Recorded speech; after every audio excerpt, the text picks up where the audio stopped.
YouTube, so from the title of this video, you know that we're going to talk about the steps on how to get started investing. This is a question that keeps coming up for whenever I post a video, even when I talk to somebody about investing in the stock market. So maybe if I can give you a little bit of background on how I got started, it could also help you to get to know me a little bit better, to get to know me a little bit more. So I started out, what inspired me, I guess, is there was one time I remember I was still in Uganda, and an advert came by on the radio, was going on the radio about, you know, calling the public to come and invest. I think it was in Umeme, and if my memory serves me right, it was around 2012, and they were calling about investing in Umeme. So Umeme is a company that provides electricity to like 97% of Ugandans, and this was a good deal for me. It sounded very interesting. I was intrigued on that opportunity to invest in this big, superior company, and the way the advert ran was like, put some money today and a few years down the road you're going to have a little bit much more. And I was, it seemed like a good deal, but for some reason I didn't start. Sadly, I will say I was one of those people who hear things, run them in my mind, but for some reason I don't start. So I never invested in Umeme. I don't have any Umeme shares up to today, but God willing, hopefully I get a good price someday and I buy into Umeme. So that's the reason for this video, to help somebody maybe get the nudge or also the steps and hold their hand down the road as they are trying to get invested into the equities markets.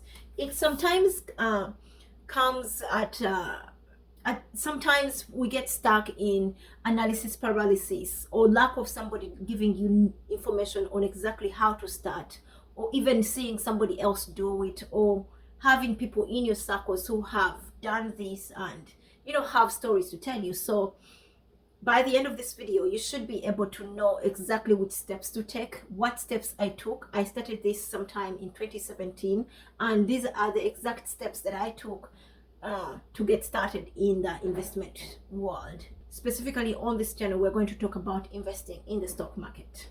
So let's roll into the video. Before I forget, just one little thing that I would ask is that you like this video. If you are new here, please subscribe to the channel. We are trying to get this information out to so many people, and only subscriptions and liking would be used by the YouTube algorithm to push out these videos to many more people. So thank you for that, and let's get to step one. So the first thing we will want to look at is maybe trying to understand what is investing.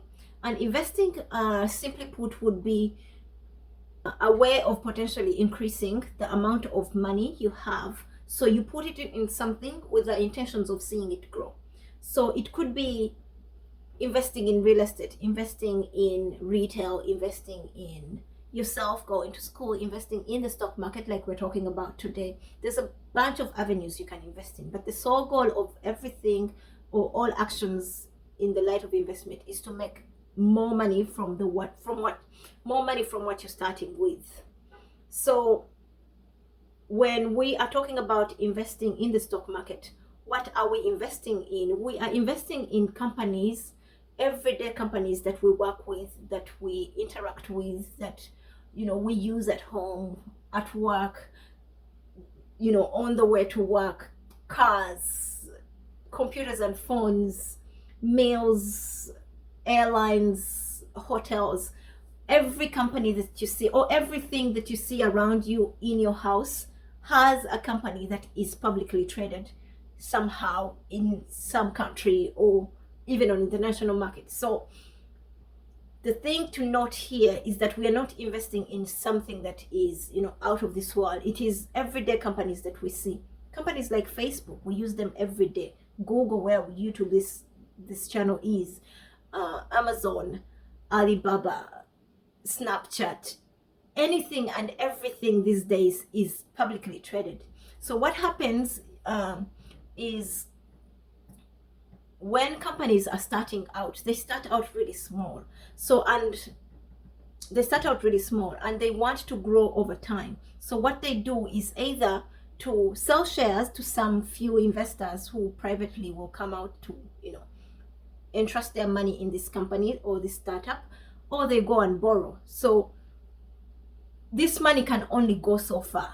After a while, companies will need to even grow much more and, expand their productions, maybe across countries and across the entire world. So what they do is rather open up this opportunity to the public. This is when an initial public offering is offered out to the public to come and invest in this company. If we took an example of the company of Facebook, they started out in a dormitory at Harvard University, and after a certain while they went public and offered the public a chance to invest in them. So whoever believes in them goes and buys their shares.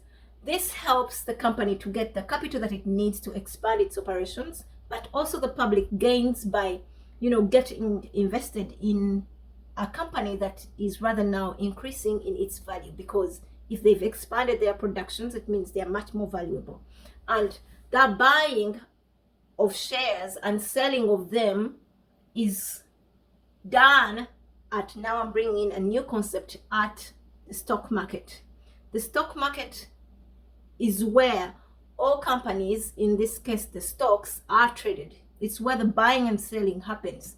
It's an online interface, I will say. It's not stationed somewhere. You will not have an address to go at, to buy shares of Facebook or Snapchat or whatever you want. You will have to go and buy them off of the stock market.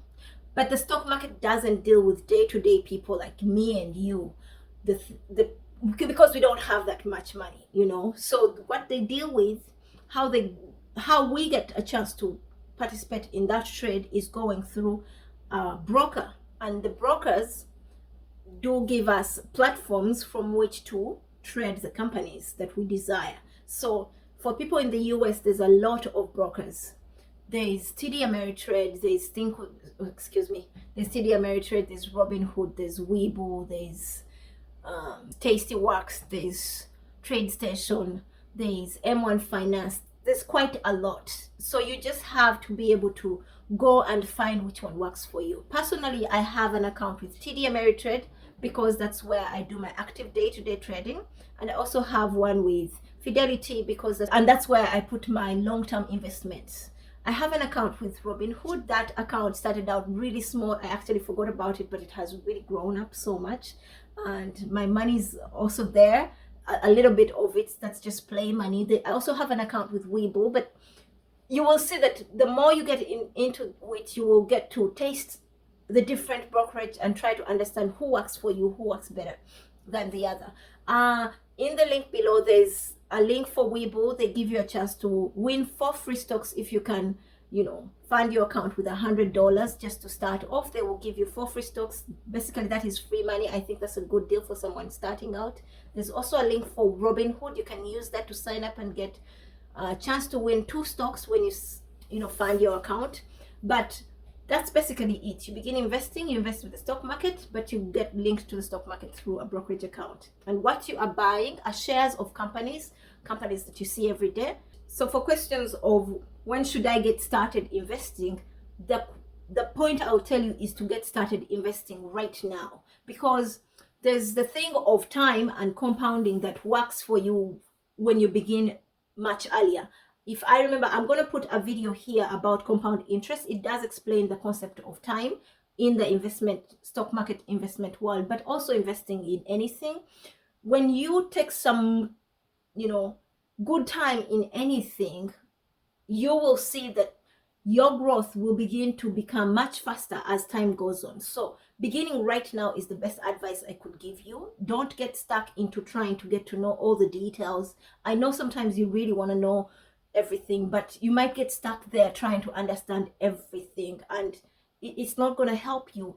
You will need to just start and then learn as you go. So just start right now. If you have your money saved up and you've chosen this is the journey you're going to go for, start right there and then start it. For questions, then there's a question of how much do I need to get started with. Honestly, right now it is so easy. You don't need a lot of money. $100 already by Weibo gives you a chance to win 4 free stocks. So that's already an account started. You can start with as little as $50, $20 with companies like Robinhood, M1 Finance. There's a lot of companies. If you can do a quick research, you will find companies that offer fractional shares, whereby you can buy a fraction of the whole of a single share.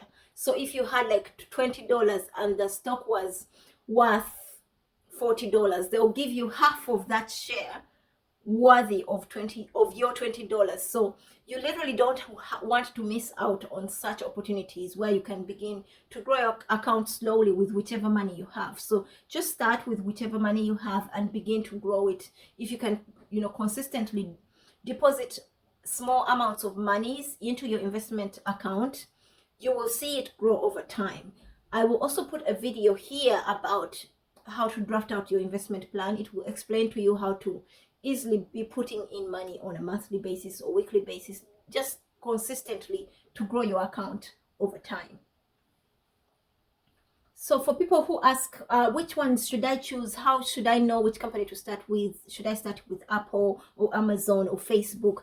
I will say it is much risky and it takes a lot of work. It's going to tire you trying to understand, which company will work better, because you don't have the clear information of how those fundamentals of different companies work.